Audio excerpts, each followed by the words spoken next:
Good day everyone. I think for now this will be the final video of our folly with 18650 lithium-ion cells that I have salvaged from various unserviceable laptop batteries. Look, I got more cells. These light red cells came out of the original battery that came in Mum's laptop. So these cells are 4 or 5 years old now.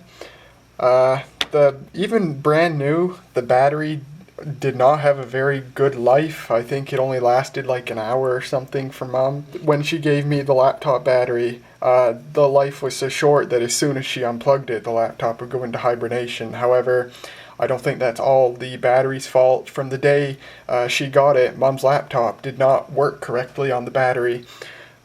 Windows would never show the time that the battery had estimated remaining. It would only show the percentage, so I think her laptops always had a problem with the power management circuitry. But anyway, what I've done is I got for Christmas a battery charger that'll allow me to not only properly charge these batteries without having to do that crazy power supply trick, but it'll let me discharge them. You know, it provides a resistive load that discharges them, and it can also test the cells and tell me how much capacity each cell has. That's pretty cool. So here's the charger right here. It's a SkyRC iMax B6. This is a multifunction hobby charger. It's a cheap Chinese charger. You can get one brand new for I think like 25 bucks. But it is half decent quality, and it does actually work really well, and it's got a lot of really nice features. In addition to lithium-ion batteries, this thing can also work with lithium polymer batteries, lithium-iron batteries, NiCad batteries, nickel metal hydride batteries, and even lead-acid batteries. That's pretty darn nice. Now, I'm not going to do a review of this charger in this video, or at all. There's a ton of reviews on this charger already on YouTube, all of them much better than anything I could ever provide, but I will give a basic overview of what it is and what it can do, and my thoughts on the good and bad parts of it. It came in this box. Aside from the unit itself, you also get a manual, which I haven't bothered to read. It's in Chinglish, although not terribly bad Chinglish. It is perfectly readable. But I don't know, I guess I read once that someone said the manual was pretty bad, and that already automatically gave me a notion of not wanting to read it. So I haven't actually looked at it, but you don't really need it anyway. It's actually fairly intuitive to use. Yeah, it comes with these cables. These are standardized cables to hook up to various types of hobby batteries, because that's its primary purpose. A hobby battery charger, lithium ion or lithium polymer, those are its primary purposes. So it came with those, and they plug into it has banana jacks here, standard banana plugs, so that's pretty nice. And it came with these alligator clips, which clip onto these wires, and see if you unplug that. Oof. And that's what you plug the other cables I just showed you into to connect to standard battery packs. So it's nice that they just give you standard clip leads, and they seem to be good enough quality. You don't get a power supply. It takes between 11 and 18 volts DC, and they do provide you, it's just a standard barrel plug actually. Yeah, it might be standard. It is a barrel plug. And they do give you clip leads to just hook onto whatever power supply. So to power this thing, I've been using my Toshiba 15 volt laptop power supply, and it does excellent. So here's the unit powered on.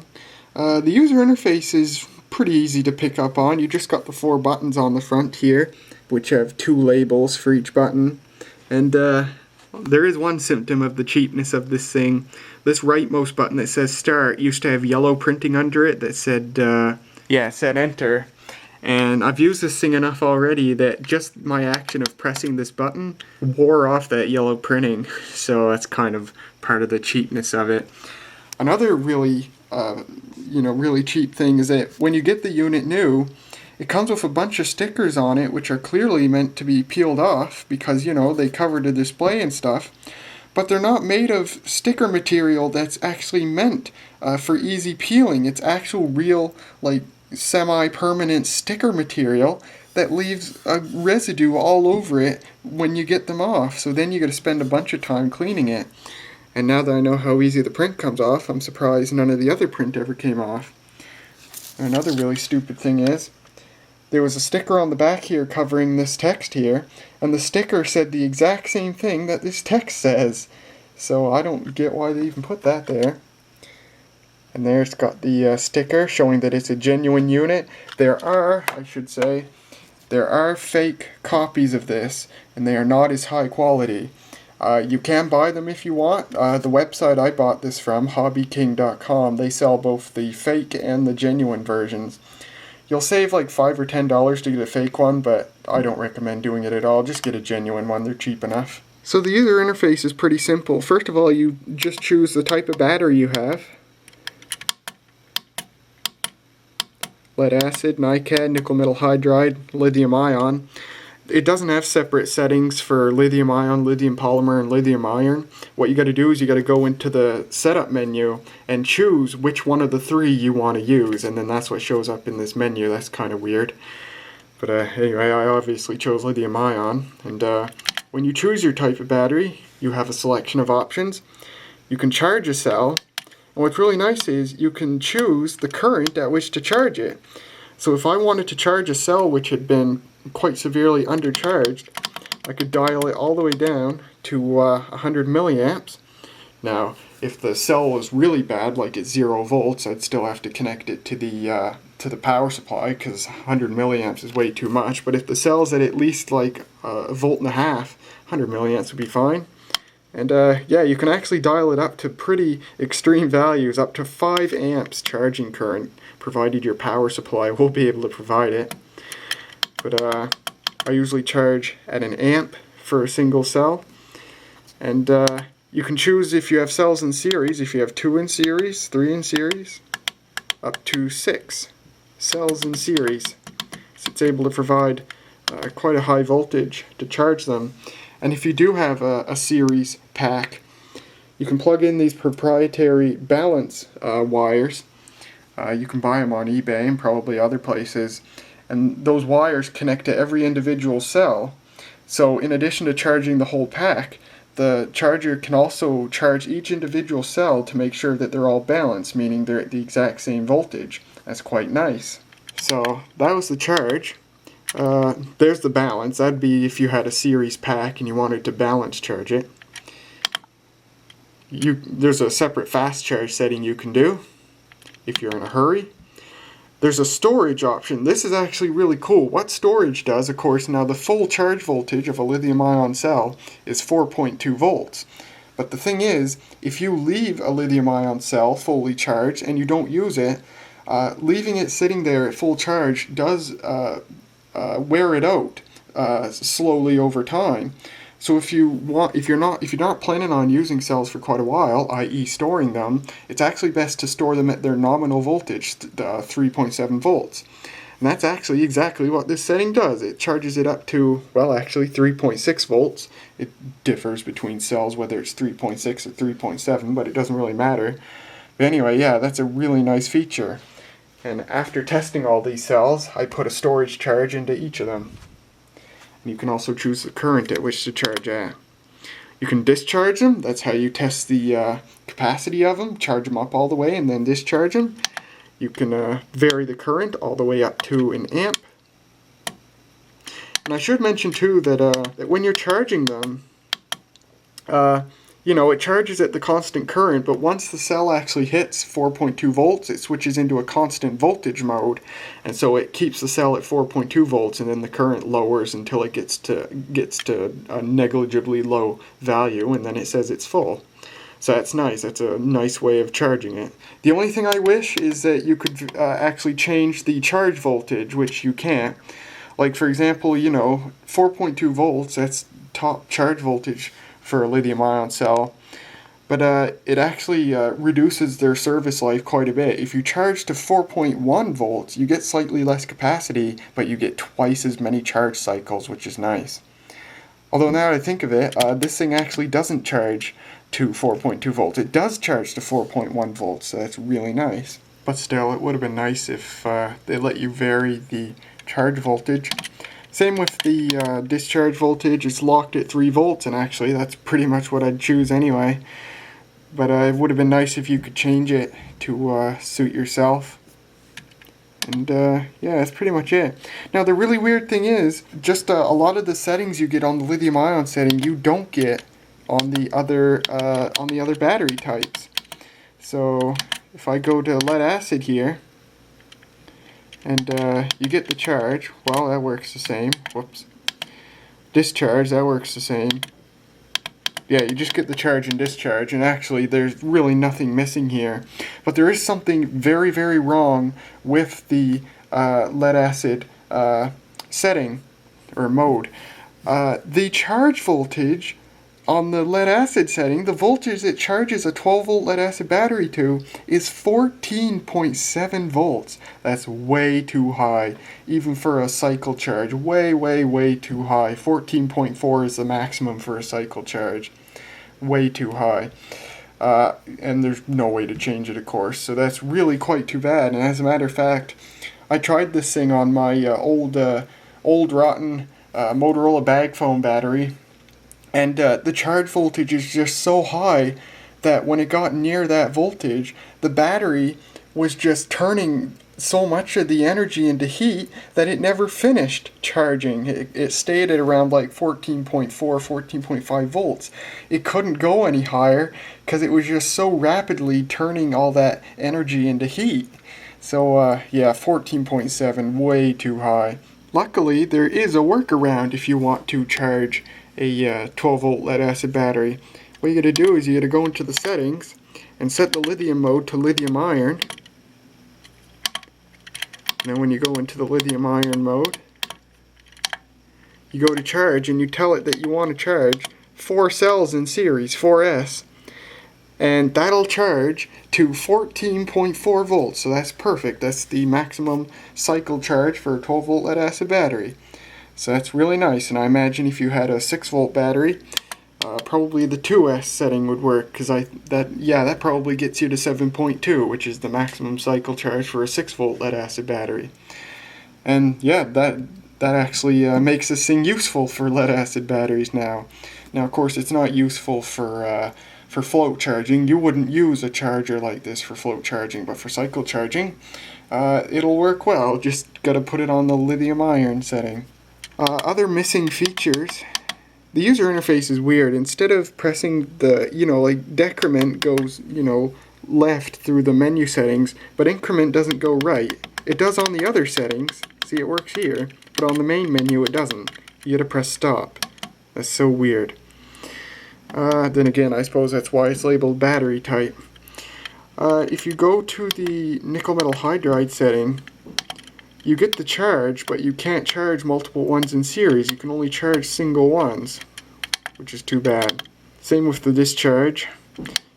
Now, yeah, oddly enough, with the nickel metal hydride setting, you can change the discharge voltage, but you can't on any of the other.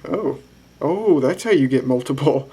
You can discharge multiple cells. Yeah, that's how. But I bet if you go to the charge, you don't get that same functionality. Yeah, so you can discharge multiple cells in series, but you can't charge multiple cells in series. That's kind of dumb. And I think that's the same for NiCad as well. Yeah, NiCad, it just charges one battery in series. And discharge, yeah, you can change the discharge voltage. Huh. It's nice. It's nice to have that functionality for discharging a single cell, but would have been nice for having the ability to charge multiple cells in series. Oh well. Well, I said I wasn't gonna do a review on this thing. I probably pretty much have by now. But now let's actually demonstrate it. I've got one last cell that I haven't tested, and here it is. So I'm gonna run this cell through the same process that I've done with all the other cells. First I gotta connect up to the charger with the help of a hard drive magnet, just like that. And the reason the video is so dark is because I have to use manual exposure. If I put it any brighter you can't see the display.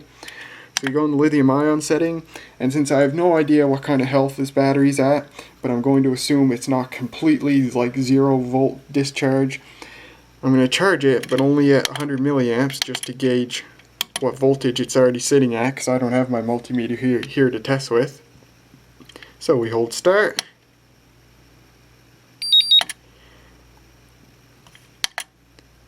And now it's charging at 100 milliamps, and actually that cell's almost already full. So we know it's at a good voltage. So now I'll up it to 1 amp. It probably won't get to 1 amp because it's almost full.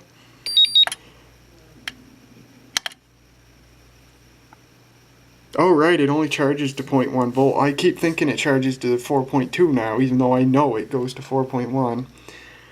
But yeah, it'll charge it up to 4.1 volts.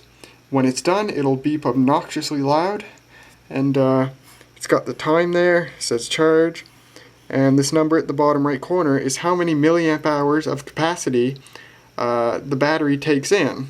And there it's got its first milliamp hour worth of, I don't know, I suppose in this context you'd say energy, how much energy it takes in. Well, only half a minute later and it's done.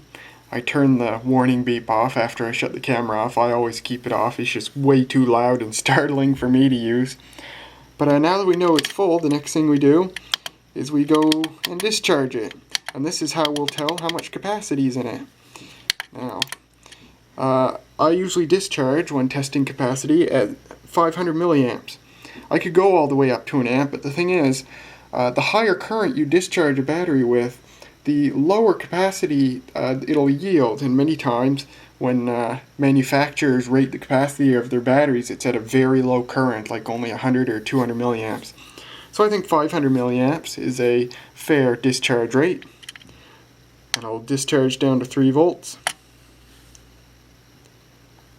And it slowly ramps up the current, and you can see the voltage dropping there. It drops quite rapidly until it gets to about 3.9 volts. And now this number, when the battery is all the way down to 3 volts, will show us what the capacity of this battery is. And this will take probably around an hour to complete, hour or an hour and a half. While that's doing its thing, I do have all the capacity readings for each and every one of these cells. I actually kept a notepad file. Here's every single one of those cells, and I have the results. Now, I initially just kind of guessed what the best cells would be from best to worst. I figured the best ones would be these green cells, and then these teal cells, and then these light red cells, and then the blue cells, and then the dark red cells. That's pretty much, I pretty much rated them from newest to oldest. Well, it didn't actually turn out to be in that order. The best cells are these green cells, which, to remind you, came from a generic Chinese laptop battery that Mum bought for her laptop, which was dead on arrival. Each one of these cells is basically brand new. They each have a capacity of 2.1 amp hours at a 500 milliamp discharge. That's perfect. They're literally brand new. So yeah, that's really nice. Next, these teal cells. These came from another generic Chinese laptop battery that Mum bought on eBay for her laptop that worked for 6 months and then had an electronic failure. Each of these cells are still in very good health, a capacity of, I believe, I get a look on my chart here, yeah, 1.7 amp hours for most of them. 2 of them read 1.8 amp hours. So yeah, these cells are still really good, although it's odd that you know, if they presumably started out at 2 or 2.2 amp hours, that they got down that far in only 6 months. Then again, those cheap laptop batteries have the worst charging circuitry. Paired with Mum's laptop, which has faulty power management circuitry, I've since hypothesized. But yeah, these cells are still in good shape too. The next best cells were, surprisingly, the dark red cells. These cells came out of the battery from the Acer TravelMate 233LC. The battery did work back when that laptop was in semi-regular use, but then one time, it was when I accidentally broke the fan connector on it, so it had no CPU fan, but then later I fixed it. But during the time it was broken, I just left the laptop unplugged, and it ended up destroying 6 of the 8 cells in that battery. They went open circuit. These 2 cells were the only survivors. These have 1.1 amp hours of capacity, and for a 12-year-old battery that sat off the charger for I think about a year, that's actually pretty good. The next best cells were these dark blue cells. I got these cells from the battery of a HP laptop from I think 2008 that I found at a e-waste box destined to be recycled. I took it. The laptop was in pretty hard shape and it had no AC adapter. It didn't even have a hard drive in it. All I took out of it was the 2 gigabytes of RAM, which now lives in the Dell Inspiron 1525, and I saved the processor, and I harvested the cells from its battery. Now, it was an 8-cell battery. You'll notice there's only 5 of them here. Indeed, 3 of the cells were actually open circuit. Actually, 2 were open circuit, but the third one that went open circuit actually did work for a while. It was charging, and then all of a sudden, when it was almost done charging, it just all of a sudden went open circuit, and the charger alerted me that there was no connection to the battery. So yeah, 3 cells didn't make it through. These 5 did. And they have a capacity, it varies between the cells, between 0.8, 0.9, and 1.0 amp hours. And then the worst cells were these, the cells from the original HP laptop battery that came on Mom's laptop. These cells are from 2010. These are in pretty hard shape. They're all alive. This 6th one here, the last one, obviously that one's working fine. But their capacity is pretty bad. Varies between 0.6 and 0.9 amp hours. Not a lot of capacity at all in these. This does pose a minor issue because my primary goal, if I got enough cells, was to make battery packs so I could run the Breguet Safari light on batteries. But the problem is, when you got all these cells, in the end there will be like 35 of them strung together to make like 140 volts. The problem with mixing cells, the problem with putting cells of varying capacity in series is that as all the cells discharge, the ones with less capacity discharge at a faster rate than the ones with greater capacity. So when the voltage of all of them starts going down, in the end you could have, a cell of high capacity like this one that's down at say 3 volts. And then a cell of lesser capacity like this one only reads like 1.5 volts. And yeah, that's a problem. Such a setup won't work in that case. So I don't know. Someday when I have enough cells, I'll have to do a demo test. I only need like 2 laptop batteries more worth of cells, and I'll be able to pursue the project of making a battery pack for the Breguet Safari light. I do have enough cells already to do a proof of concept test. Just instead of an 8-watt fluorescent lamp, I'd use a 4-watt lamp and half the number of batteries, and that would work. And when I have that setup running, I could continually check the voltage across each battery and see if the lesser ones will stay at a voltage such that it won't harm them. But yeah, if that turns out to be an issue, I'll have to wait and keep acquiring batteries until I have enough cells that are equal or close enough in capacity to work. And by the way, speaking of my Motorola bag phone battery, that battery of course is from 1997, so it's almost 20 years old, and it sat at 0 volts for who knows how many years before I successfully revived it. And I tested the capacity on that. I charged it on this back before I knew about the trick to charge it to 14.4 instead of 14.7. So I just left it on the charger for a few minutes, sitting at like 14.5 or 6, because it was just expelling too much energy to get up to 14.7. And then I discharged it at 500 milliamps. That battery has a capacity of about 400 and some milliamp hours, so less than a quarter of its original capacity, and that's actually about what I expected. That's actually not bad for a 20-year-old battery that's been severely abused. Hey, it's done.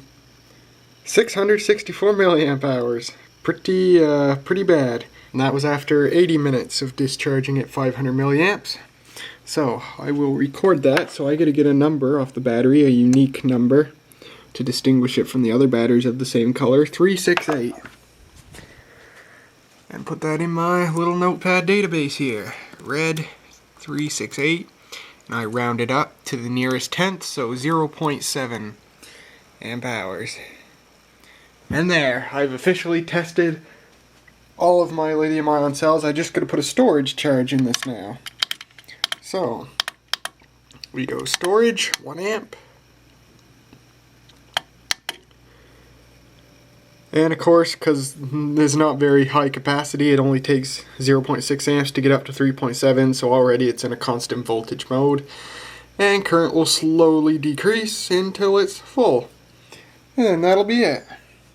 I will go in this bucket, and well, I have no use for these here, so I suppose whenever I come home I'll take them back home, and that'll be it.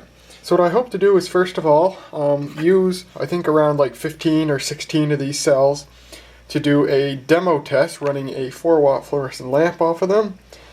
Test cells of varying capacity, see how low the worst cells go.